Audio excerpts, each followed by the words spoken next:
अस्सलामुअलैकुम।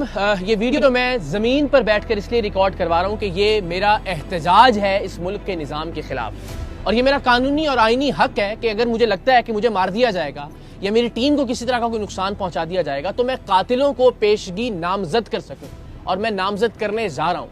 अगर खुदा न खास्ता ऐसी कोई नागहानी सूरत हाल होती है तो उस सूरत में मेरे या मेरी टीम के कत्ल का मुकदमा इस सूबे के चीफ जस्टिस, इस मुल्क के चीफ जस्टिस, इस सूबे के आईजी और इस मुल्क के हुक्मरानों के खिलाफ दर्ज होना चाहिए। इसलिए कि इससे पहले वीडियो में मैं आपको बता चुका हूं कि एक शख्स जिसे 2017 में रेंजर्स के साथ हमने गिरफ्तार करवाया था, जो जाली डीएसपी था, जब हमने रेंजर्स के साथ रेड की उस वक्त भी कपकपाती, रोती, बिलकती, चीखती, चिल्लाती, मदद मांगती बंधी हुई लड़कियों को हमने वहां से उसके चुंगल से बाजियाब करवाया था। हमारे लोगों ने उसकी टीम में शामिल होकर उसकी खूंखार वारदातों को रिकॉर्ड किया था। हमने आपको दिखाया था कि किस तरह से वो मियाँ बीवी को लेकर आया था, दोनों को बरहना करके तशद्दुद का निशाना बनाया था, बीवी को अपने पास रखा था और शौहर को भेजा था कि वो अपनी बीवी के तावान के पैसे लाए और बीवी को वापस लेकर जाए। ये तमाम तर उसकी दहशत, उसकी वहशत, उसकी बर्बरियत हमने रिकॉर्ड की अपनी जान पर खेल कर। एक लहजे के लिए जो लोग कहते हैं ना जी फेक और प्लांटेड प्रोग्राम, जरा कोई एक लम्हे के लिए ये जुर्रत करे कि लोडेड पिस्टल्स के सामने आप उसके गैंग में शामिल होकर उसके खिलाफ खुफिया रिकॉर्डिंग कर रहे हो। अल्हम्दुलिल्लाह हमने वो किया, रेंजर्स के साथ इसे गिरफ्तार करवाया। अल्टीमेटली ये शख्स बाहर आ गया, और जो ये शख्स बाहर आया है उस पर कितनी FIR हैं जरा मुलाहिजा कीजिएगा। इसकी वालिदा आंटी शबनम, उन पर जो सिर्फ अभी पिछले 24 घंटे में हमने रिकॉर्ड हासिल किया उसके मुताबिक 5 FIRs हैं। 2013 में 2, 2014 में 1, 2015 में 1, 2016 में। इसी तरह जो शख्स जो हमने गिरफ्तार करवाया, जो जाली डीएसपी था और उसने अपने इर्द गिर्द जाली पुलिस बना रखी थी, उस पर सिर्फ अभी जो हमने 24 घंटे में इंफॉर्मेशन हासिल की 7 FIR हैं। कत्ल की, इक़दामे कत्ल की, मनशियात की, डकैती की, राहजनी की, गैर कानूनी असलहे की, इग़वा बराए तावान की। और ये शख्स आज भी सुबह अदालत में धमकी दे के गया है कि मैं देख लूंगा टीम सरेआम को। आज पेशी थी और आज भी उसकी जमानत, जो अबूरी जमानत उसने हासिल की थी, वो कंटिन्यू हुई है और अगली तारीख पड़ गई है। आप अपने साथ साथ भी देखते रहेंगे, लेकिन मैं आपको जरा बताता भी रहता हूं। ये दरख्शां थाने में 2016 में इस पर दफा 324 के तहत मुकदमा दर्ज हुआ। ये वजी जिस जाली डीएसपी की मैं बात कर रहा हूं, 2013 में हमने तो 2016-17 में कार्रवाई की, 2013 से इस पर मुकदमात होते आ रहे हैं और ये शख्स बाहर है आज भी। 2013 में इस पर FIR दर्ज हुई। थाना सर सैयद में पुलिस की जाली वर्दी बरामद हुई, 170 और 171 दफात लगी।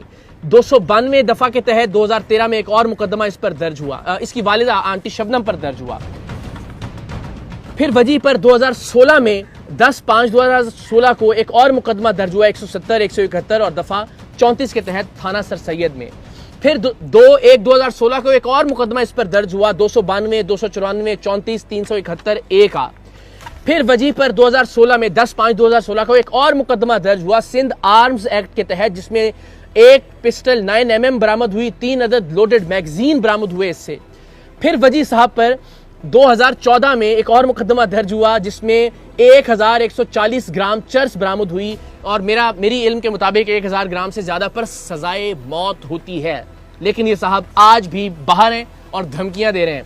अगेन, धमकियों से डरने वाले नहीं, हर दूसरा आदमी इसी कैलिबर का हमने अल्हम्दुलिल्लाह बेनकाब किया है, और ये सारे के सारे हमारी जान के दर पे हैं। लेकिन चूंकि इसने कोशिश की अगवा करने की हमारी टीम के एक मेंबर को, उसकी CCTV फुटेज भी आप देख सकते हैं, हमने पिछली वीडियो में बताया भी, तो इसलिए जरा हम बेनकाब करना चाह रहे हैं इस मुल्क के सिस्टम को भी कि ये इतनी FIRों के बावजूद ये आदमी इस वक्त खुला फिर रहा है और धमकियां दे रहा है। 6/9/2014 को वजी साहब पर एक और FIR हुई, 394 और 34 तेपे के तहत। इस शख्स पर जाली डीएसपी वजी पर 2/1/2014 को एक और मुकदमा दर्ज हुआ सिंध आर्म्स एक्ट के तहत, जिसमें रिवॉल्वर 32 बोर 2 राउंड जिंदा यानी और बगैर लाइसेंस के ये बरामद हुए से। सारी आप अपने साथ अपनी स्क्रीन पर देख सकते हैं। 28/5/2015 को वजी पर एक और मुकदमा दर्ज हुआ, 342, 324, 355, 170, 171, 392, 34, 504, 337 ये दफात लगी इसके अंदर। फिर जनाब इनकी वालिदा पर, आंटी शबनम पर, जो कि बुनियादी तौर पर एक फहाशी का अड्डा चलाने का और मनशियात का अड्डा चलाने का काम करती हैं, 2014 में, ये नई FIR नहीं है, 2013 से ऑनवर्ड्स की FIR आपको दिखा रहे हैं, 1595 ग्राम चर्स बरामद हुई 2014 में। ये FIR आप स्क्रीन पर देख सकते हैं। फिर जनाब एक और मुकदमा दर्ज हुआ और उसकी तारीख है 15/3/2020। ये थाना सर सैयद सेंट्रल में दर्ज हुआ और इसमें 371, 372 तेपे, 34 तेपे ये सारी दफात लगी। ये वो हैं जो अभी हम हासिल कर सके रिकॉर्ड। इस कदर ख़तरनाक मुजरिम, कत्ल, इक़दाम कत्ल, मनशियात, गैर कानूनी असलहा, अगवा बराए तावान, जिसे रेंजर्स के साथ हमने गिरफ्तार करवाया, जो इस वक्त बाहर निकल कर हमारे एक मेंबर को गिरफ्तार कर अगवा करके तशद्दुद की गलत से उसने उसको बताया कि मैं तुम्हें हब चौकी पर ले जाकर टुकड़े करके मारूंगा और बाकी मेंबरों को भी टीम सरेआम की। और वो अल्लाह की मेहरबानी से सीसीटीवी फुटेज में आप देख सकते हैं कि जो उसे गोलियां ज़बरदस्ती पिस्तौल के जोर पर खिलाई थी, उनका असर ज़ायल हुआ और बेचारा वो भागने में कामयाब हो गया। तो उस अगवा का जो पर्चा हुआ उसकी गिरफ्तारी से पहले जमानत हो गई और आज उसकी जमानत में मजीद तौसी हो गई है। इस कैलिबर का शख्स इस मुल्क के अदालती निज़ाम के हाथों आज़ाद फिर रहा है। हमें तो अल्हम्दुलिल्लाह, मैंने अर्ज़ किया कि आप ये तो एक बहुत ही छोटे लेवल का मुजरिम होगा, इससे बड़े बड़े मुजरिमों को बेनकाब किया है। हम तो जब घर से निकलते हैं तो अपने बच्चों का माथा चूम के इस नीयत से निकलते हैं कि वापस पता नहीं आ सकेंगे या नहीं आएंगे, किस गोली पर हमारा नाम लिखा होगा। टीम सरेआम के जितने भी मेंबर हैं अल्हम्दुलिल्लाह जान लिटरली हथेली पर रखकर बेनकाब करते हैं मुजरिमों को और हर वक्त मौत का सामना करने के लिए तैयार रहते हैं।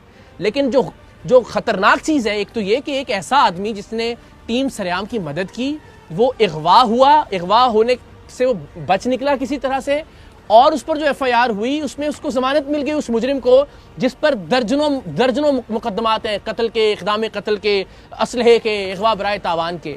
और इससे बढ़कर ये कि आज भी अदालत में खड़े होके वो उस शख्स को धमकी दे रहा है कि मैं देख लूँगा तुम्हें भी और टीम सरेआम को भी।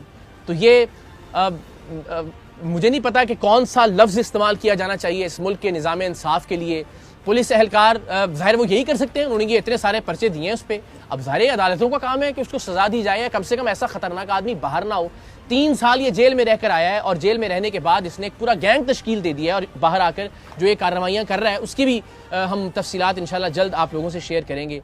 लेकिन आप सोचें, इस मुल्क में क्या आप और मैं अपने बच्चों को छोड़कर मरना पसंद करेंगे इन हालात में कि जब एक क्रिमिनल इतना ताकतवर है, एक फहाशी का अड्डा चलाने वाली उसकी माँ इतनी ताकतवर है कि इतने मुकदमात में वो इस वक्त भी जमानत पर है और धमकियां दे रहा है। और आज ही उसने एक मोबाइल शॉप पर जाकर हमारे ही एक मेंबर के शनाख्ती कार्ड पर एक मोबाइल फ़ोन भी ख़रीदा है और उसकी भी तस्वीर हमें मौसूल हो गई हैं।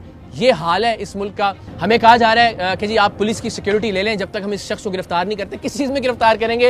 ये इतने सारे मुकदमे हैं, सब में तो उसकी बेल हो गई, वो बाहर आ गया है। मैं शुक्रगुजार हूँ DIG साउथ का, SSP साउथ का, SP साउथ का, SSP इन्वेस्टिगेशन बशीर बरोही साहब का, शिराज साहब का, जितने भी अहबाब हैं फ़ोन कर रहे हैं, हमदर्दी का इजहार कर रहे हैं, कह रहे हैं जी पुलिस एहलकार भिजवा देते हैं आपके साथ, टीम के साथ। लेकिन हम आवाम के टैक्स के पैसों से सिक्योरिटी नहीं लेंगे। हम अपने तौर पर जो कर सकते हैं वो कर रहे हैं, लेकिन इन्हीं वसाइल को इस्तेमाल कीजिए इस तरह के मुजरिमों के ख़िलाफ़ खुदा के वास्ते। वरना कोई भी शख्स जिसका बस चलेगा वो इस मुल्क से चला जाना चाहेगा। वो नहीं चाहेगा कि इस तरह के निज़ाम इंसाफ के अंदर अपनी औलाद को छोड़कर वो इस दुनिया से रुखसत हो। सो मेरी जितने भी अरबाब इख्तियार इस वक्त देख रहे हैं, बिलखुसूस अदालत से मुतल्लिका जो शख्सियात हैं, अल्लाह ने जिन्हें इख्तियार दिया इंसाफ का, उनसे दस्तबस्ता दरख्वास्त है, इस क्रिमिनल रिकॉर्ड का हामिल शख्स भी अगर इस वक्त आज़ाद फिर रहा है तो फिर वो लोग जो तनकीद करते हैं वो तो करते ही हैं, मैं भी तनकीद कर रहा हूँ। अगर इस पे तौहीन अदालत लगती है तो मैं हाजिर हूँ, गिरफ्तार कर लीजिए, जो सज़ा बनती है आप बिल्कुल सज़ा दीजिए। लेकिन अपने बच्चों के लिए, अपने बच्चों के मुस्तक़बिल के लिए हम आवाज़ उठाते रहेंगे। मकसद कोई हमदर्दी वसूल करना नहीं है, कोई सिक्योरिटी लेना नहीं है और ना इंशाअल्लाह अज़ीज़ हम लेंगे। मकसद सिर्फ बेनकाब करना है इस मुल्क के निज़ाम इंसाफ को, ये बताना है कि इस मुल्क में मुजरिम, कातिल, अगवा करने वाला, फहाशी का अड्डा चलाने वाला, मनशियात का अड्डा चलाने वाला कितना ताकतवर है और सच दिखाने वाला और सच को बेनकाब करने वाला कितना वल्नरेबल है, कितने ख़तरे में है। अल्लाह ताला पाकिस्तान का हामी नासिर हो। हम अपने हिस्से की शम्मा रोशन करते रहेंगे, चाहे उस शम्मा में, उस दिए में हमें अपना लहू शामिल करना पड़े। इंशाअल्लाह। पाकिस्तान जिंदाबाद।